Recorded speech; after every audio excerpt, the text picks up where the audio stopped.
Where they came from exactly is a mystery still lost in time. They were known for practicing an ancient healing science founded in the use of powerful natural medicines derived from sacred plants. Venturing from island to island across the perilous seas over a course of centuries, stewards of the ancient gifts, they carried forth their treasures, planting and nourishing these wonders of nature, which would bless their lives and the lives of generations to come. Fenua, te fenua. Te rai, e te rai. E te atua e. Amai te mai te e hotu. Most prized and revered among the sacred plants received from the ancients was a peculiar fruit-bearing tree referred to as Noni. Not a simple food staple, as were many of the plants born here by the early settlers, the precious Noni was rather the quintessential secret to health and healing. Honored traditions stemming from before recorded time held that Noni could relieve suffering and restore a man from weakness and pain. But this gift of the ancients was more than a curative to be used in times of distress.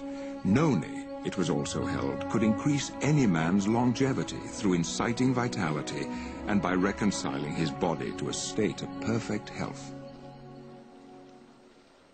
Indeed, the lives and culture of the early Polynesian people were profoundly blessed by the mystical Noni. Their destinies were intricately intertwined. Together, they had been swept away to this remote island paradise from which all Polynesia would spring. Here, nurtured by pristine bounty, they had thrived. And yet to the rest of the world, these people and their sacred Noni were otherwise forgotten or unknown. But such would not last forever. Centuries later, Ralph M. Heineke would receive his doctorate in biochemistry from the University of Minnesota. Upon this accomplishment, his first desire was to escape the cold Minnesota winters, and so he took a job with the Dole Pineapple Company in Hawaii. My assignment was to find application for the enzyme which I had to develop a method for producing from the pineapple stem. Here was this tropical island with many plants which I had never seen before. And among them was a strange green fruit called Noni. And the Hawaiian people told me that was a very important medicine. Based on the findings of his research, Dr. Heineke would publish key articles in several scientific journals.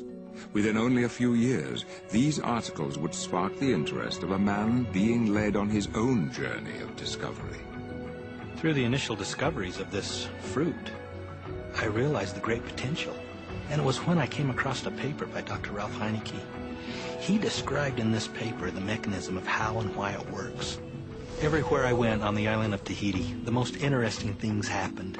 The native Tahitians began telling me stories of the nono fruit, how it helped their grandmother or their grandfather, their aunt, their uncle.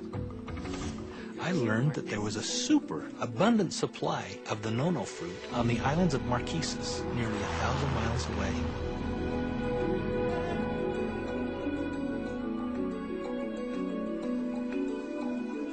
It was a stunning sight.